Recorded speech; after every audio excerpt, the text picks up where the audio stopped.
Welcome back to the 150K podcast. I'm your host, Joe Graham, where we take your dreams to six figures and beyond. Today, I'm with special guest Nick Wingo of Building Grit. We've been having some fun with trying to get our technology stuff to work today, but hey, we're here now. Nick, for the people that don't know you, tell me a little bit about your background and your mission to help people. Yeah, Joe, this is like what try number 5. Yeah. Wild start to try to get this to happen. Anyways, yeah, I'm super stoked to be on the podcast. I really appreciate you having me on as a guest. Those of you that don't know me, my name is Nick Wingo. I was a firefighter for 18 years, and I had a wild ride, had a wild career. I had some crazy stuff happen to me, and through my journey, I founded Building Grit. And what Building Grit is it's just about my journey as a firefighter and the fact that I lost 10 friends throughout my career, and 5 of those friends were to suicide. And so what's going on in the fire service that a lot of people are not talking about is the fact that it's estimated that 300 to 500 firefighters are committing suicide every year. And I was one of those that could have been a statistic.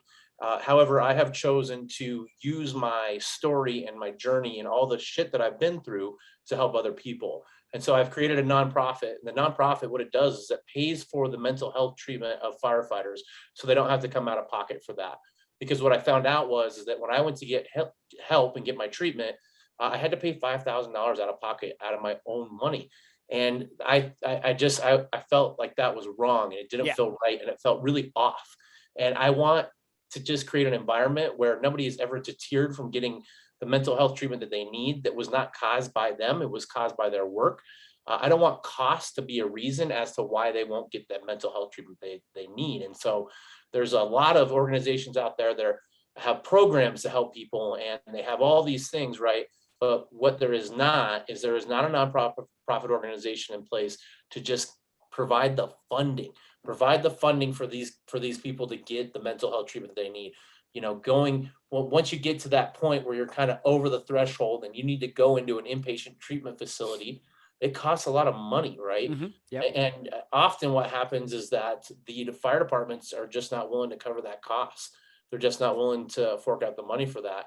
And so I just want to make sure that those people, those men and women, get the treatment that they need, and they're not being pushed away from it. And so that's kind of where I come from, and a little bit of as to why I'm doing what I'm doing. So yeah, and I commend you for that. I know we've tried to talk a few different times, and I remember the last time we talked, I didn't even think about it, because when I think firefighters, I think running into the building, saving people, and I forget they go to the car accidents, the other stuff, and you guys do care for people, and so you have a lot of images that most people can't deal with, and right, then exactly. Just seeing and feeling and hearing and all that stuff. So with that, I know you started a nonprofit and all, and you've had your own story with going through it, but what are some other things that first responders maybe run into that we just don't recognize? Because again, like I said, I just think, and if you see it on TV, you see the firefighter and he's climbing a ladder and there's a fire and it looks all glorious. I'm sure there's a lot of craziness that you have to deal with and all. Yeah, absolutely. This is a common misconception to people when I first speak to them, is that you hear firefighter and people think oh, firefighters, they fight fires. Well, that's so far from the reality. Most firefighters, lots of firefighters have never even actually been in to fight a fire. There's several people out there that are working in the fire department that never even actually fought a fire. And so, for me, you would see maybe 10 or 11 fires a year.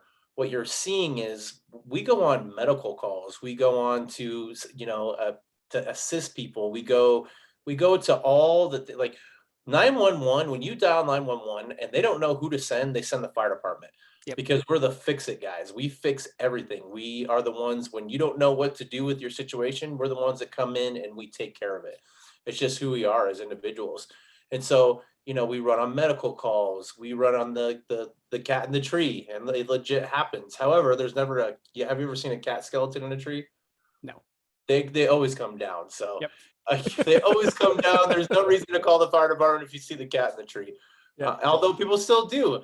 Yeah. We run on just water leaks and fire alarms and, car accidents and every situation you can think of, water rescues, all these things. When there's an emergency, when you call 911, you think about what you would call 911 for. You are going to get the fire department there. We are going to come when you call. That's just what we do. So we see death. I dealt with multiple dead children, and multiple, thousands and thousands of deaths throughout my career, and murders, and all these things that you don't think about that firefighters see. And so, to kind of put it in perspective, to really give you kind of an idea what it can be like, legitimately, what military veterans go out and see in war, we see that on US soil, Mhm. right? That's our normal. That's what we deal with on a day-to-day basis. So I may go in and see somebody that was murdered, have somebody try to stab me all in one shift, and then go home and have to act normal and be, just right back into the normal day-to-day life stuff. And it's a difficult thing to do. It's a difficult thing to maneuver through. Yeah. It's not easy. It's not easy at all. No.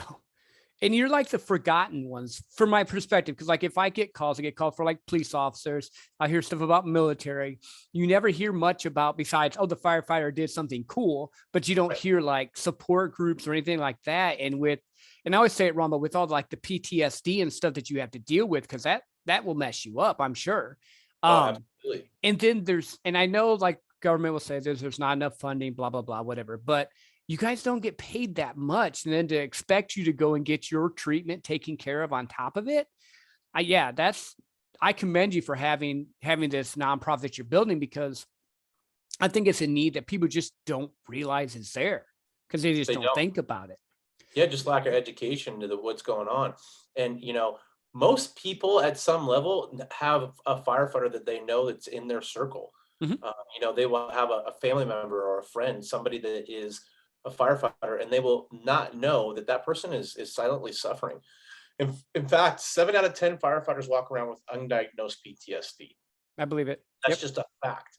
That can be affected by, when did the person come into the fire department?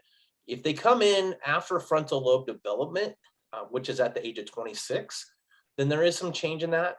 You can see a lot lower rate of PTSD. However, most firefighters are going to go through some form of PTSD throughout their career. I would challenge and say that every single firefighter is going to have some form of PTSD, but you know how that goes. There's always an exception to the rule. Well, Some yeah.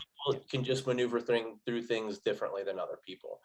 However, the vast majority will experience PTSD at some point in their career, and it's heavy. There's a lot of heavy shit they're going to have to deal with and go through. Yeah. And so that's why it's so important to me to be doing what I'm doing. And you're right. We the average firefighter salary, $50,000. Yeah. So $50,000 a year, that average salary across the U.S., that's 10% of your income, $5,000 before taxes, to go get treatment for something that was not even really your fault. Right. It's not right. It's wrong, and it needs to be fixed. And I can get out there and spread word and help people understand what's really going on, so we can help these people, help the first responders that are helping you and that are there at your beck and call. Yeah, no, I agree 100%. Because I'm thinking back now, like my dad was a volunteer firefighter. My wife's dad was a volunteer firefighter. I think he actually have been a firefighter. My uncle was a firefighter. I have a cousin now that just became a firefighter. And I know like my dad and uncle, they would talk a little bit, but they wouldn't talk about what happened when you would go do the fire, unless it was like a funny story. Cause guys, you guys would talk about the funny stuff, but you could tell there'd be days they'd come home and they were just wouldn't talk. And that just leads me to like mental health in general, especially for, people that work as first responders and all. Um, what type of treatments are even out there for them? Like what's, and if this is too much, tell me, but what's helped you with it? Cause I know you've gone through it and like you've done some of the treatment stuff. What has helped you get down that trail? Yeah, so for me, it was legitimately going to get treatment in Maryland at the Center of Excellence. It's a facility that's created specifically for firefighters, and within that therapy, there's several different types of therapy that can be done. There's sorry, Oh, no we're worries. we're having great time here with Hey, technology. we love this stuff. It's great. Yeah, so there is all kinds of different therapies that are out there, talk therapy, there's right now, some of the biggest things that I'm doing for myself is I'm doing cold dips. So I'm doing cold water, where Yep. I'm doing, cold water for 3 to 5 minutes at a time. I'm also doing sauna every day at 140 degrees for 45 minutes with no water. The Hmm. reason I do those things is because my mind is cyclic. And so when I get into these thinking processes, I cannot stop my thinking processes. It's just this thing where I get in this circle and circle and circle. And so the reason I do those things is because it breaks my cycle, Hmm. and it helps me just stop and take a deep breath. And the only thing I can think about when I'm in cold water is how bad it sucks Yes. in cold water, because Yep. it sucks really bad. But it helps me a ton. Hmm. Having morning routines is huge. Journaling, just getting in touch with your emotions. So many people think that they're in touch with their emotions, but I would challenge most people and to really look at that and really see if you really do know what your emotions really are. Because I thought I did. And when somebody handed me what was called an emotion wheel, I looked at the emotion wheel and I was like, what is this thing? I didn't even know I could feel these emotions that they were showing me. And now I'm at the point where I'm starting to come so in touch with my emotions that I can tell you exactly what my body feels Hmm. before I know that that emotion is coming. Because I can recognize, like, okay, when I get angry, my face starts to get flush red and my eyes start to bug out and my forehead starts to raise. I can feel those things happening in my body before I even recognize that I'm okay. I'm about to get pissed off. I'm about to be mad, Yeah. and so I'm starting to really get in touch with all that stuff. And so a lot of that is just really getting in touch with who you are as an individual and how your mind works and how you think through things. There's EMDR. There's just so many different therapies out there right now. It's pretty cool. The other one that's showing promising, one that I have not done yet, but that is starting to show some super promising results, is MDMA, psilocybin. MDMA right now, they've got a 70% success rate with curing a PTSD. They took 100 combat veterans that were resistant to all of their treatments, Hmm. and 70% of those combat veterans walked out having improvement in their symptoms. Actually, in fact, I believe in that study, every single one of them walked out with improvements. Uh, Most of them walked out with a significant reduction in symptoms. So No, there's that's a really lot of good. stuff. Yes, so there's some really cool stuff that's going to be coming out. That some treatments are going to really change the way that we deal with PTSD and how we do these therapies. So I'm really excited to see where those things go and how that kind of all unfolds. Yeah, So no, that's amazing. So like I've done when I was in Montana in May, I got in the glacier water and I did that whole cold dip. And I understand what you mean. They're 100%. You can't think about anything else because you're just frozen. Um, but yeah, no, that's good. So now it's just let's find a way to get it funded. That way they have the opportunity to do it. It isn't, I mean, firefighters, police officers, everyone that does first responders, ambulance people, you guys are running into dangers. You're kind of like protecting people, helping people. I mean, as a society, if we're going to support a group, it should be you guys. I mean, that would make sense. Um, so have you been doing like a lot of like speaking engagements, or just how are you getting the message out more? yeah, so I wrote my book, and so I'm just getting my book into people's hands, and I'm just now starting to kind of engage in some speaking engagements. Right now, we're working on putting together a gala to kind of really kind of just kick off the nonprofit. So we've got a lot of things in the works right now. We're just kind of waiting for that. We're waiting on that stamp of approval for the government for the 501(c)(3), and as soon as Mhm. that happens, we're going to go full bore with this thing. I need that stamp of approval before we Yep. can we can really get this thing going. So we're just at the very infant stages of this. I'm Which excited to see where it's going to go, though. which will be good because then if I know understand my nonprofits right, then you can have businesses give you donations, you can have people give you donations, you can kind of have the whole gambit. Is that how that one's set up? Exactly. Yep, that's exactly right. And so we're going to be able to take donations from anybody who's willing to just help these people out and give them the legitimate help that they need. So And we're definitely not done, but I always like to do in the middle. Tell people where they can, since we're talking about it right now, where they can find you and support you in this type of stuff and get yeah, your book. absolutely. Yeah, absolutely. The easiest place to find me is just to go to my website. My website is nickwingo.com, NICKWINGO.com. It's got all the things that's going on. It'll direct you to all the book, I have a give back program where you can purchase the book for other people to give to them. We're going to have some apparel coming out real soon. The hat, this is the first hat actually right here. Nice. So we're going to be selling hats and just t-shirts and some jerseys and some things that we can start to raise some funds. Our goal is to next year to pay for 10 treatments. And so that's a $50,000 Mhm. goal. So be standing by to help us to get to that point. Any help that anybody can give us, we'll be super grateful for, and you will legitimately be saving people's lives. And this is your brothers, your sisters, your sons, your daughters. It's not just the individual who is the one needing treatment, but it just goes so far spread because these individuals are these individuals are they have families, right? They Yeah. have other people that are depending on them.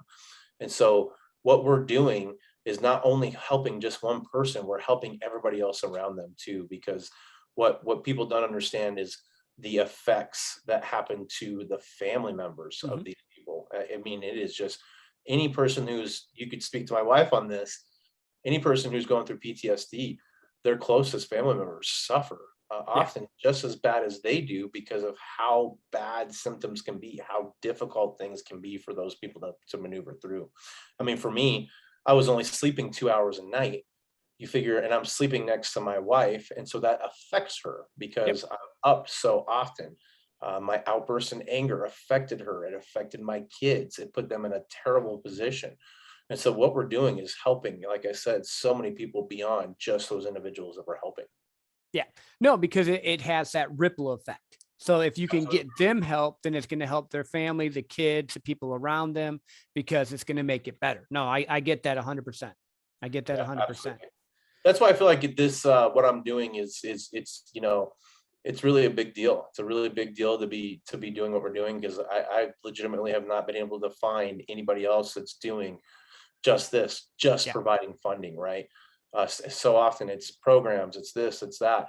Well, how do we fund those programs? How do we get the people into that, right? Mhm. Um, there's still that cost, and so we got to cover that for those people. We got to cover it. Yeah, and I think what will happen, just as kind of picturing what you're talking about, once you have your nonprofit and all, going to businesses and saying, "Hey, can you help me? Can you sponsor one firefighter, two firefighters, or whatever people that you're looking to do?" They're going to want to be involved in it because now it's not just, "Hey, here we're going to sell a bunch of cups, whatever." It's going to be like, "We're helping Uncle Louie, or we're helping Aunt Minnie, whoever their person is that they care about, because they're gonna be like, okay, cool. Now I have a place I can put it. And with your organization, you're actually being the change, not just out there saying, hey, give me money for something and 5% of it goes to it. You're like, hey, we're raising money to give these men and women, because there can be women firefighters as well, help. So that's I love it, man. I do. I think it's great. Thank you. Appreciate that. So what's next for you? So right now I know you're building grit and all, and then so you're starting, once you get to 501(c)(3), you're going to start doing some like in-person events. What's your marketing strategy, I guess, is my ask on here. Yeah, so we're going to be doing, so the biggest thing is just going to be speaking engagements to get out and spread the word. Uh, for me, I'm an individual who looks at things much differently than your average individual does. And so I can give so much perspective to things. I can just help people look at things very differently. Mhm. Because coming from the space that I come from, I just look at things very differently than your average individual does. Because I know what a true emergency looks like. I knew what true pain and suffering looks like. And in our lives, so often we get caught up in this grind of woe is me and life is so difficult. And really it's just not. It's No. not. You're making up a story in your life that's destroying you. It's destroying you slowly, and slowly over time you're just destroying yourself by the story that you're telling yourself. Mhm. And so I can offer so much perspective and so much insight into just looking at things in life differently, looking at it from a completely different angle, right? And so that's what we're going to be doing. We're going to be really focusing on getting on podcasts, getting out and doing speaking engagements. In fact, I'm going to Arrowhead Stadium on November 12th to do a speaking engagement. I'm really excited about it. So Nice. No, that's really cool. And like I said, anyone in my network, if you need an introduction or if I know people that have podcasts, I definitely will hook you up on that for sure. I And you appreciate it. did say something that I thought was very, very interesting and true. You are unique, and I'm going to commend you for this because you're a firefighter that actually will talk about issues that you guys are facing. Because most firefighters I know, and I have them in my family, they won't talk about it, even though they're doing it. And it maybe because it's predominantly a male thing, we suffer in silence. We don't address our mental health. We don't address what we need to face. And I think that's a big, huge need that, especially with you, with how you look and how you are, which is a compliment, coming Yeah, out I and appreciate it. coming out with your feelings is huge Yeah, because, right. it's not like the little, for lack of a better term, not the little nerdy dude with the glasses saying something. It's like, you're built, you got tattoos, you're like a man's man. So they'll respect you a little bit more when you go out and say stuff. So I think Right. that's a huge issue right now. It, Absolutely. And then and where that comes from is it's not just being a man. In the fire service, we have bred a environment that it's not okay to not be okay, right? And yeah, so what I was taught, and this is starting to change slowly but surely. It's starting the environment starting to change as people are standing up and saying like this is not right, myself included. But what has happened is that over the years, we were taught to shove our emotions down and not talk about our shit and not talk about how it was going because people saw it as weakness. They saw it as weakness. They hmm saw it as something that, if you were not okay, then you couldn't do the job, yeah, right? It directly reflected your mental health and the way that you responded directly reflected to if you could or could not do the job, which is bullshit. It's not the yep, truth. The truth is that if we would share our emotions, if we would be in touch with ourselves, we would avoid so much pain and suffering because we are not meant to take all this stuff that we see and shove it down, right, right? right, And the other problem is that if you're listening to this podcast, I want you to think about maybe a death that you've had in your life, or maybe an accident you've seen, or maybe some type of emergency situation you've seen. Think about the feeling that you had from that. Think about the emotion that you had to that. Think about how it elevated you and made you uncomfortable. And, you had that big rush in your body of like, whoa, what the heck is going yep, on? Right. hmm Well, what happens is that when you're in these situations all the time, you start to be desensitized to that stuff. Over time, you just don't get the response out of it. And that's not healthy. That's no, not no, normal. not at Not all. normal for you to not have a response to that type of stuff. And, you know, that is such a big reason as to why we end up having the problems we have is because we are not having normal responses, right? And then not normal responses shove stuff down, hmm leads to the suicides because all that, and then, just takes one thing, one day that triggers you and sets you off, and then that's it. You take your life. yeah, It's crazy. It's crazy to think, and it's unfortunate and sad, but that's just the truth. And that's why it's so important, the work that I'm doing.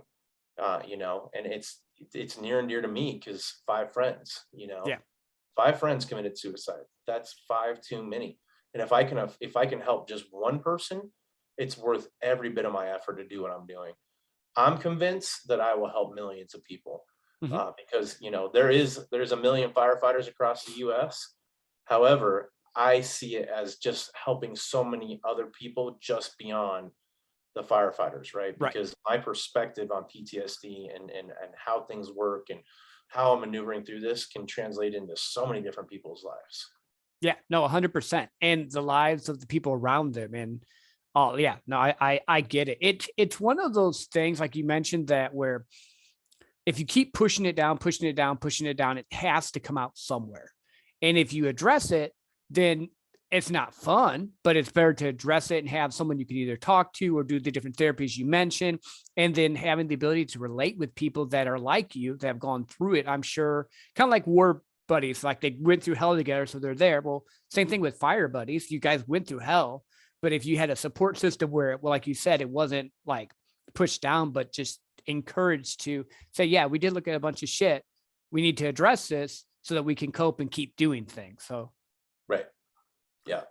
And that's why I'm hopeful for some of these new treatments that are coming out. Like, I'm super intrigued by this MDMA thing. I'm super intrigued by this psilocybin thing, and I'm really excited to see where those type of things go, because if we can start to get some of those treatments into mainstream, Mhm. especially for our first responders, for military personnel, those things could be legitimately the game changer for the industry. So I'm excited to see where that stuff goes. And you said MDMA theory. Is that the one, trivia? Is that the one with the lights?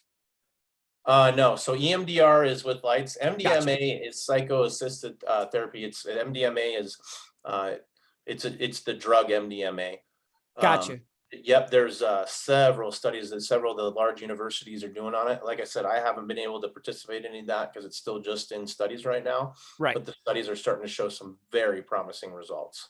No, that's good. Any way we can help people, and all, that's a good thing to do, you know? Yep, absolutely, absolutely, absolutely. So what else am I missing from you or what you're trying to do? Or do we miss anything? I always like to make sure I cover all of it.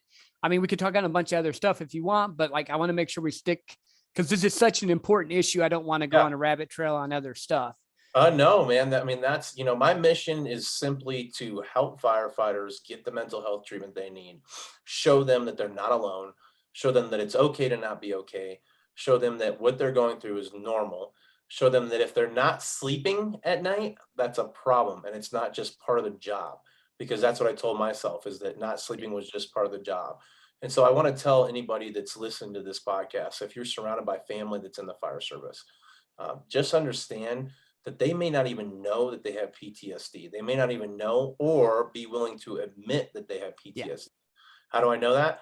Because I went through it. I was one of the ones that said, I mean, the doctor told me I had PTSD, and I looked at her and told her that she was crazy and that she didn't know what she was talking about. Right. And so, I just want you to encourage those that you're surrounded by to get the help that they need, and just to recognize what's going on and recognize that, hey, maybe these people need help. How do you get them help? Well, give them my book. Mhm. That's a great starting spot, just for them to recognize and maybe just be open to the fact that they have PTSD could open up a door, you know, just start to slowly, gently say like, hey, I'm here for you, and I think that you're struggling, and I'm here to help you. What you don't want to do is shove anything into their face, because they're just going to shut down and they're Yep. not going to be interested. Yeah, no, that makes perfect sense. And for anyone listening here that knows of anyone that is a firefighter, first responder, share this episode with them. Anyone that has any speaking engagements, anything coming up, reach out to Nick, get him on your stage, get him on your stuff. I think this is super important. Again, man, I appreciate you being on this.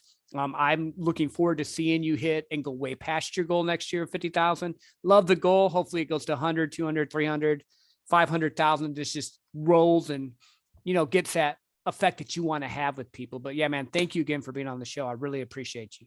Yeah, thank you, brother. I think we finally got it nailed this time. Yes, yes, After we did. tries, we finally got it. So I appreciate your persistence and working with me here with the equipment issues we had.